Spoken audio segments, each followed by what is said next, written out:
বন্ধুরা, এই শাকটা খেতে না আমার এত ভালো লাগে কি বলবো।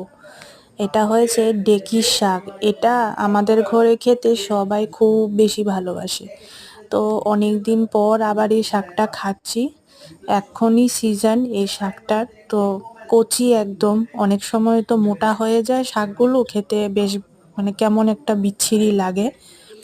তো কেটে নিয়েছি একদম কুচি কুচি করে, আর রসুন গোটা কয়েকটা নিয়ে নিয়েছি।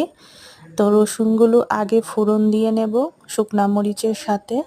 তারপর হয়েছে শাকটাকে কড়াইতে দিয়ে দেব, আর লবণ হলুদ শাকটাতে আগেই দিয়ে দিয়েছি। তো কারণটা কি জানো?